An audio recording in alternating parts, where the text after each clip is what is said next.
हम अभी तक जितने लोगों के विचारों को सुने उसमें संविधान की समस्याओं की जड़ पर किसी की उंगली अभी तक नहीं गई। हम संविधान की समस्या की जड़ को थोड़ा सा कुरेदेंगे, क्योंकि समस्या संविधान में नहीं है। संविधान जहां से निकल के आया है, समस्या वहां पे। सबसे पहले यह देखिए कि संविधान बना किन परिस्थितियों में। द्वितीय विश्व युद्ध हो चुका था, ब्रिटेन पूरी तरह तबाह हो चुका था। नेताजी सुभाष चंद्र बोस ने आजाद हिंद सरकार का गठन कर लिया था, सेना का नहीं, आजाद हिंद सरकार का गठन कर लिया था, और उस सरकार को विश्व के 11 देशों ने मान्यता दे दी थी। आजाद हिंद सरकार ने एक अपना बैंक स्थापित कर दिया था, जिसने आजाद हिंद सरकार की मुद्राएं प्रकाशित करना शुरू कर दी थी। 40,000 लोगों को उन्होंने अपनी आजाद हिंद फौज में भर्ती कर लिया था, और मोइरांग से इंफाल तक उन्होंने अपना कब्जा कर लिया था। यह परिस्थिति थी हमारे देश में। बंगाल का हर इंसान नेताजी सुभाष चंद्र बोस के स्वागत के लिए अपने दरवाजे पर हथियार लेके खड़ा था कि नेताजी की फौज आ जाए और मैं उसके साथ हिंदुस्तान के अंदर से अंग्रेजों को भगाने के लिए निकल पड़ूंगा। यह परिस्थिति थी हमारे देश। हमारे देश के अंदर फरवरी 1946 में नौसेना ने विद्रोह कर दिया था। अंग्रेज परस्ती से इंकार कर दिया था नौसेना ने। अप्रैल 1946 में ब्रिटिश इंडिया की पुलिस ने हड़ताल कर दी थी। जुलाई में डाक विभाग ने हड़ताल कर दी। जिस डाक विभाग के बड़े बड़े चर्चा अभी करके गए हैं, उस डाक विभाग ने अंग्रेजी की दासिता से इंकार कर दिया था। उसने कहा था मैं नहीं मानता ब्रिटिश गवर्नमेंट की सरकार को। रेल ने अगस्त 1946 में हड़ताल का नोटिस दे दिया था ब्रिटिश गवर्नमेंट को। 1964 में जब एटली, जो उस समय ब्रिटेन के प्रधानमंत्री थे, वो जब भारत आए और बंगाल के गवर्नर के राज्यपाल भवन में रुके, तो उन्होंने कहा कि हिंदुस्तान को आजाद करना हमारी मजबूरी थी। इसके साथ बहुत लोग मेरे इस विचार से असहमत होंगे,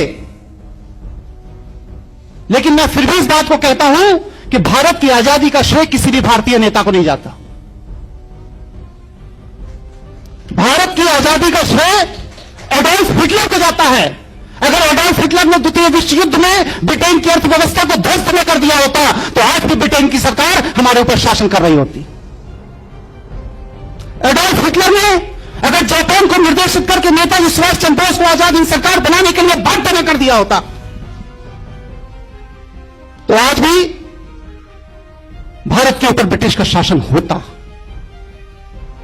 ये विश्व स्तरीय परिस्थितियां थी, जिन परिस्थितियों में हमारा संविधान निकल के आया। कैबिनेट मिशन भेजा गया, उसने यहां पर आकर विभिन्न नेताओं से चर्चा की, बातचीत की, और जाकर रिपोर्ट सबमिट की उसने बाकायदे कि भारत के अंदर एक नेहरू ही एक ऐसा नेता है जो कमजोर व्यक्तित्व का है और उसको किसी भी महिला के माध्यम से पटाया जा सकता है। रिपोर्ट सबमिट की, ब्लैक एंड व्हाइट में, वहां के पार्लियामेंट्री डिबेट में। और बस नेहरू को पटाने के लिए माउंटबेटन को इस्तेमाल किया गया। उस समय वो वर्मा में लड़ाई कर रहे थे, उसकी अध्यक्षता कर रहे थे, उनको वहां से विड्रॉ किया गया, और बेबिल को यहां पर, जो कि इस समय यहां का वाइसराय था, उसको विड्रॉ करके माउंटबेटन को, एडविना और उनकी बेटी पामिला, इन तीनों को भारत में तैनात किया गया। और एडविना को प्रोजेक्ट दिया गया कि 2 साल के अंदर बस हिंदुस्तान की तबाही का 2 साल के लिए तुम्हें मौका दिया जाता। हम लोग बड़े गर्व से कहते हैं कि भारत का संविधान अंबेडकर जी ने बनाया। गलत है सूचना। भारत के संविधान निर्माण के लिए 6 कमेटियों का गठन किया गया था, और भारत का संविधान जो निर्मित होकर के आया, जो बाहर निकल के आया, वो भीमराव अंबेडकर की देन नहीं थी, जवाहरलाल नेहरू की देन थी। जवाहरलाल नेहरू ने जो कार्यकारिणी समिति का गठन किया, उस कार्यकारिणी समिति में उनके साथ में कौन कौन था? आसफ अली, के एम मुंशी, के टी शाह, के शांताराम, हुमायूं कबीर, डी आर गाडगिल। इन 7 लोगों ने मिलकर के भारत के संविधान के प्रारूप को रचा था। डिबेट हो जाने के बाद अंबेडकर को दिया गया कि अब इसका फाइनल शेप आप बनाओगे। और जवाहरलाल नेहरू को अपनी योग्यता पर विश्वास नहीं था। वो इस संविधान का प्रारूप एक ब्रिटिश विद्वान सर इवोर जेनिंग के माध्यम से तैयार कराना चाहते थे, लेकिन गांधी के विरोध पर उन्होंने इस संविधान को अपनी इस कमेटी के माध्यम से गठित किया और मिस्टर B.N. राव ने 27 अक्टूबर 1947 को भारत के संविधान का प्रारंभिक प्रारूप रखा, जिसके अंदर 443 अनुच्छेद थे और 13 अनुसूचियां थी। बात को इसी पर डिबेट हुई। हमारे यहां से कहा गया साहब भारत के संविधान में विश्व के बड़े बड़े देशों से बड़ी बड़ी चीजें ले ली गई, हमने सूचीबद्ध किया। संवैधानिक आपका पार्लियामेंट्री सिस्टम जो है वो ब्रिटेन से लिया गया, जिसके हम गुलाम थे। मौलिक अधिकार, संविधान की सर्वोच्चता, संघवाद में उपराष्ट्रपति, वित्तीय आपदा, ये सब हमने अमेरिका के संविधान से लिया। अमेरिका का संविधान क्या है? ब्रिटिशर्स जिन्होंने जाकर के वहां से इनको फ्रांसीसी स्पेनिश को भगा दिया था और यूरोपियों ने जाकर के वहां कब्जा कर लिया था। ये ब्रिटेन का ही तो उपनिवेश था अमेरिका। ब्रिटिश मानसिकता के लोगों ने ही तो स्पेनिश को अमेरिका से भगा करके वहां पर कब्जा कर लिया। अमेरिका का वास्तविक मूल निवासी जो रेड इंडियन था वो आज अमेरिका में नहीं है। तीसरा कनाडा, ब्रिटिश उपनिवेश। चौथा आयरलैंड, ब्रिटिश उपनिवेश। ऑस्ट्रेलिया, ब्रिटिश उपनिवेश। पश्चिम जर्मन, ब्रिटिश उपनिवेश। हमने क्या बाहर से ले लिया? हमने सब कुछ वहीं से लिया जैसा ब्रिटिश की सरकार चाहती थी। रही भारत के संविधान के अंदर की बात, तो मैं ये पूछता हूं संविधान की दुहाई देने वालों से कि भारत के संविधान में भारत को राष्ट्र कहकर के कहां संबोधित किया गया है, वो हमें आर्टिकल बताने का कृपा करें। 395 अनुच्छेद जो बढ़ के अब 444 अनुच्छेद हो गए, लेकिन इन 444 अनुच्छेदों में भी भारत को अभी भी राज्य का स्तर दिया गया। नहीं देने वाले अभी पहले यही तय करें कि भारत के संविधान में भारत को राष्ट्र कह के क्यों नहीं संबोधित किया गया। इसका सीधा साधा जवाब जो मैं समझता हूं कि आज भी भारत ब्रिटिश कॉमनवेल्थ के दायरे में ब्रिटिश का उपनिवेश है। इसीलिए आज हम जापान में एम्बेसडर पोस्ट करते हैं, चाइना में एम्बेसडर पोस्ट करते हैं, रशिया में एम्बेसडर पोस्ट करते हैं, लेकिन ब्रिटेन में हाई कमिश्नर पोस्ट करते हैं। हम श्रीलंका में हाई कमिश्नर पोस्ट करते हैं। पाकिस्तान में जितनी कॉमनवेल्थ कंट्रीज हैं उनमें हिंदुस्तान का उच्चायुक्त पोस्ट किया जाता है, एम्बेसडर राजदूत नहीं पोस्ट किया जाता, क्योंकि हम ब्रिटिश के उपनिवेश still today. General clauses act का सेक्शन 3(6) देखिए, उसमें साफ साफ लिखा है भारत के अंदर जहां भी केंद्रीय सरकार के कानून लागू होंगे वो सब ब्रिटिश उपनिवेश के अंतर्गत माना जाएगा। साफ साफ लिखा है। स्टिल टुडे आज की जो आपकी नागरिकता अधिनियम है उसमें देखिए सेक्शन 10, सेक्शन 11, आप तो महारथी हैं पांडे जी इसके, उसमें साफ साफ लिखा है कि कॉमनवेल्थ कंट्री का कोई भी नागरिक उस नागरिकता के आधार पर भारत का अंदर कॉमनवेल्थ कंट्री की नागरिकता रखता है।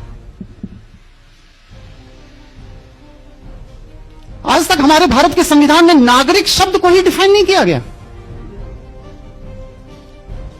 नागरिक शब्द की ही डेफिनेशन हमारे कॉन्स्टिट्यूशन में नहीं है। अभी दीक्षित जी चर्चा करके गए, हम भारत के लोग, हम भारत के लोग। अरे कॉन्स्टिट्यूशन के अंदर इटसेल्फ लिखा हुआ है कि this constitution is established as by law, not by the Indian people. हमने बस सिर्फ इस संविधान को अंगीकृत किया है, आत्मसात किया है। जैसा मेरे ऊपर थोप दिया गया हमने स्वीकार कर लिया। और उसको स्वीकार करने वाले वो कौन से लोग थे? ये वो लोग थे जो ब्रिटिश परस्त थे। इन लोगों को हिंदुस्तान के आम आवाम ने कभी भी इस संविधान को स्वीकार करने का कोई अधिकार नहीं दिया था। मैं पूछता हूं कि एक संविधान बनाकर मैं ले आऊं और कहूं भारत में लागू कर दिया जाए तो क्या मेरे कहने से लागू हो जाएगा? नहीं लागू होगा। उस संविधान के पीछे एक लीगल फोर्स होना चाहिए। विधि की शक्ति होना चाहिए उस संविधान के पीछे, तब वह संविधान हमारे देश में लागू होगा। और भारत के संविधान के पीछे कौन सी विधि की शक्ति थी? वह लीगल फोर्स कहां है उस भारत के संविधान का?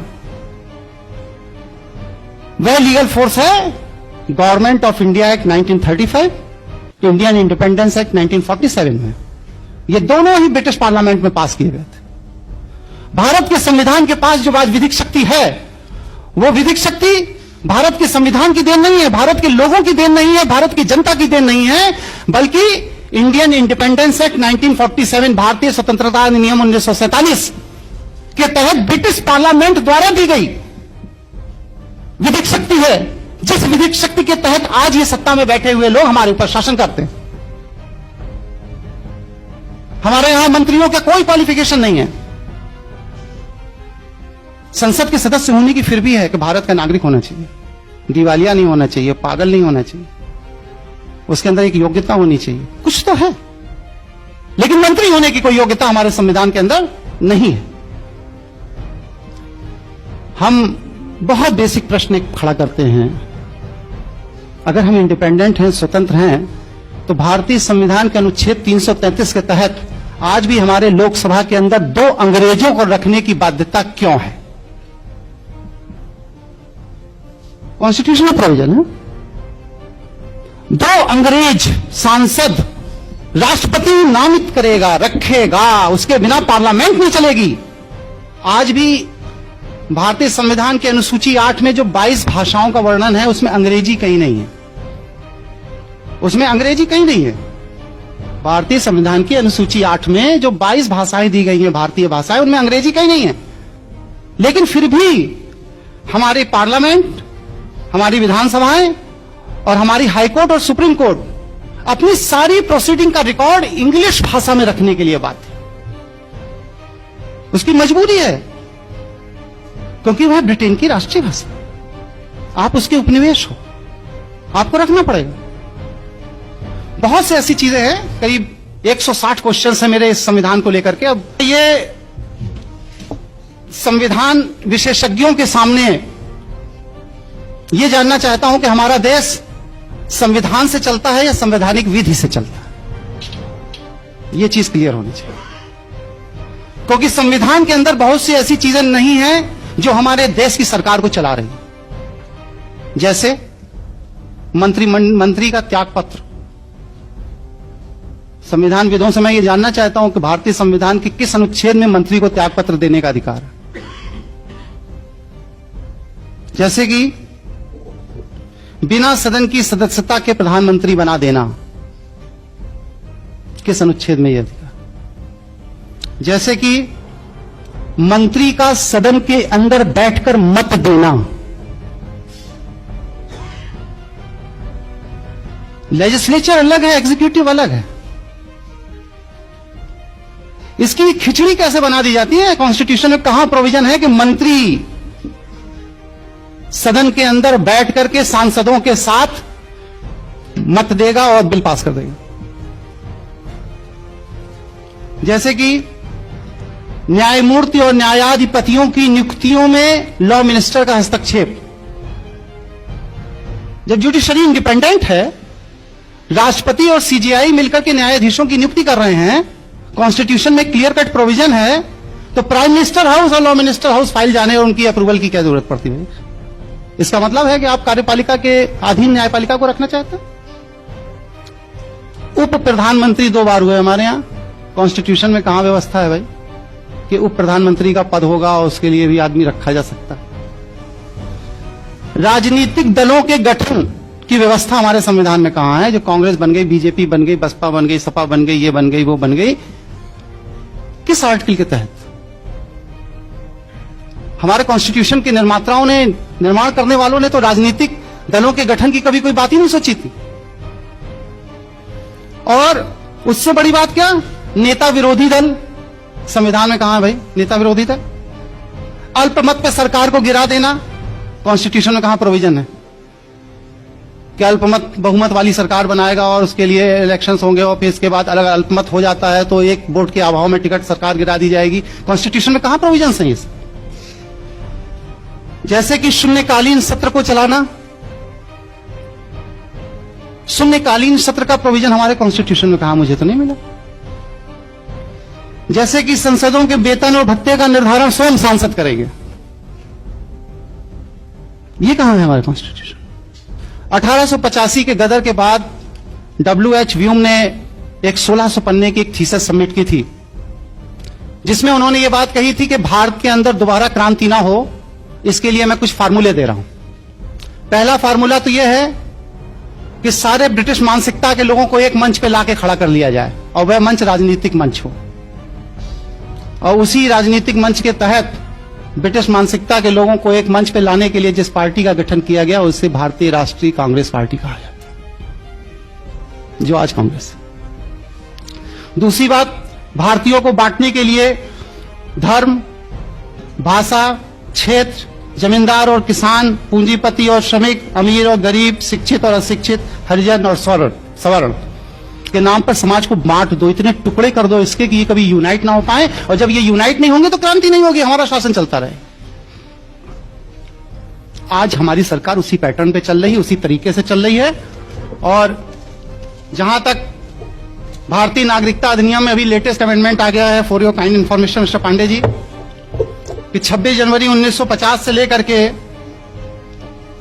30 दिसंबर 1990 तक जो भी व्यक्ति विश्व में कहीं भी पैदा हुआ हो, अगर उसके मां या बाप भारतीय नागरिकता प्राप्त है तो वह आदमी ऑटोमेटिक भारत का नागरिक हो जाएगा।